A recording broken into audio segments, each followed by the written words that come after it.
And thanks for staying tuned to Channels Television. I'm Cynthia Arre. This is News Track. Here are the stories and reports that we're tracking at this hour. President Goodluck Jonathan says that the People's Democratic Party remains intact despite recent disagreements rocking the party. The president was speaking at the PDP post-convention dinner at the banquet hall of the presidential villa. Conspicuously absent at the dinner was former President Olusegun Obasanjo and the aggrieved governors. Now, while being happy with the turnout, the president, Dr. Goodluck Jonathan, described those with grievances as minor, assuring that all will be resolved.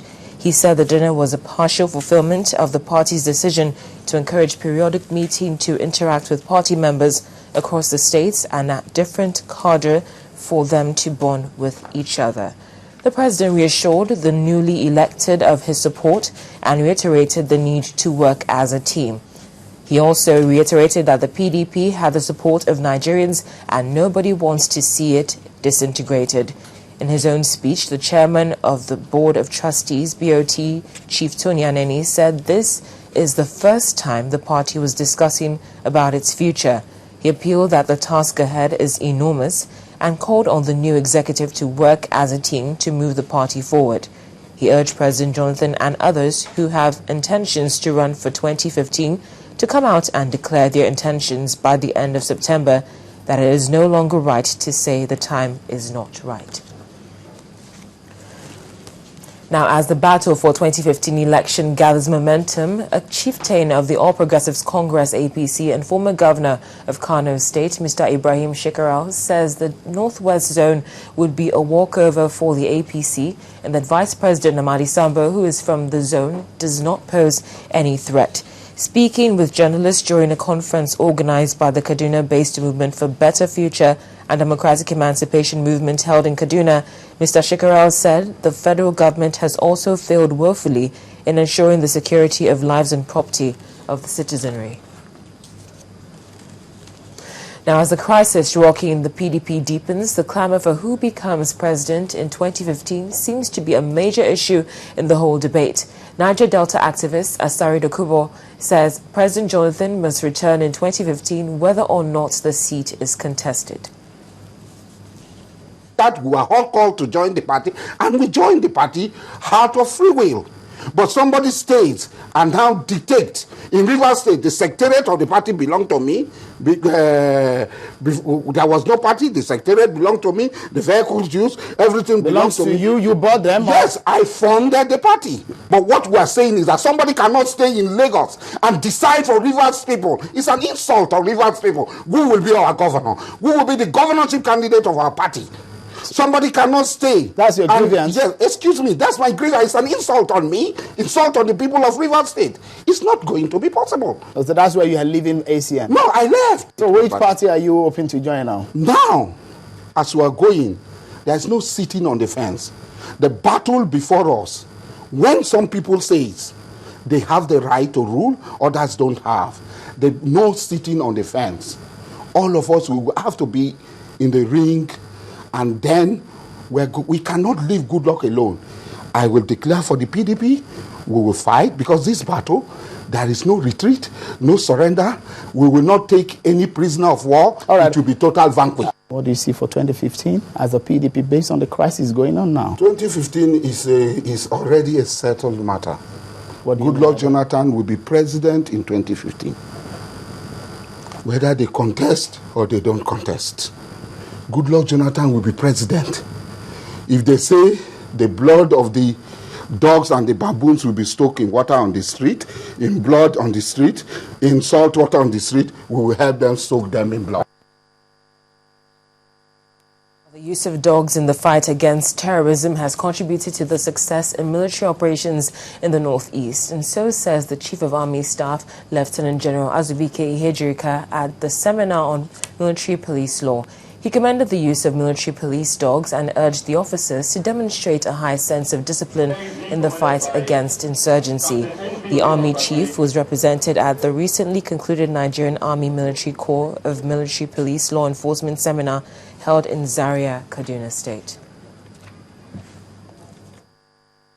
It is imperative that for the Nigerian Army to maintain the pride of place it occupies within the largest Nigerian society, We must continue to place premium on efficient training and discipline. No vision-oriented army in the world can afford to mortgage discipline and expect to achieve its end state. The present security challenges confronting the nation require that we exhibit adequate professional knowledge, demonstrate undiluted professionalism, and show first-rate discipline in the discharge of our constitutional roles. Alake and paramount ruler of Egbaland, Oba Aremu Gbadebo, is unhappy about the level of insecurity in the country and has challenged Nigerians to shun ethnic and religious bigotry, which has continued to threaten the country's existence. He expressed his feelings at the palace in Abeokuta, the Ogun State capital, during the unveiling of the program of activities marking his 70th birthday. The paramount ruler also called on Nigerians to be more vigilant and assist security operatives in the task of fighting crime and insecurity. In civilized countries, you have old women who peep through their windows. They see anybody walking in a way that you should not be walking on. If new face, they will study that person very well. If later they say somebody is wanted or something, they will describe that person so well that somebody can sketch and know who did what. This is still lacking in our own country. We have to be more vigilant. I also appeal to those who want to fight for God to leave God alone to fight for himself. You cannot force anybody to share your own thoughts or your way of worship. Now, after the break, a dam constructed by the Federal Ministry of Water Resources is causing major flooding in Kaduna State. Details of that story and more in a bit. Please stay with us. One city, 18 million people and counting. Over 18 million dreams of a better life and a team tasked to bring those dreams to reality. What is their game plan? What goals have been achieved? Who are the players? Find answers on Deadline Makers every Saturday at 3:30 p.m. only on Channels Television.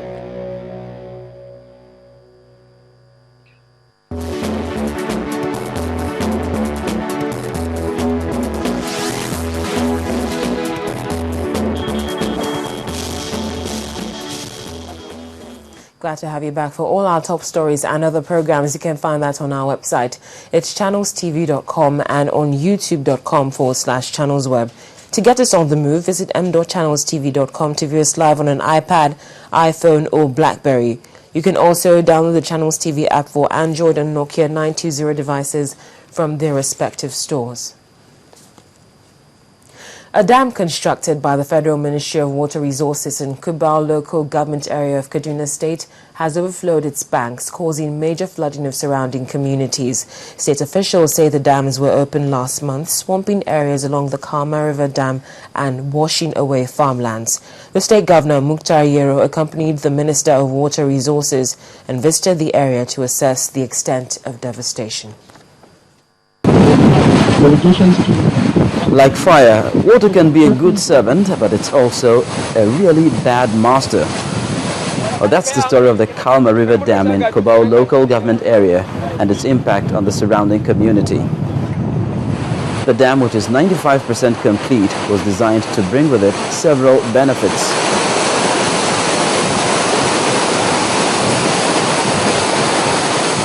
The dam is supposed to provide three services to the communities, both here and in Zaria. It's supposed to provide raw water for the new Zaria water treatment plant.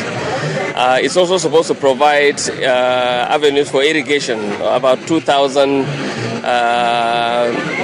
square miles of irrigation that is supposed to be done. And thirdly, it's supposed to provide hydropower, about 2 megahertz of power, which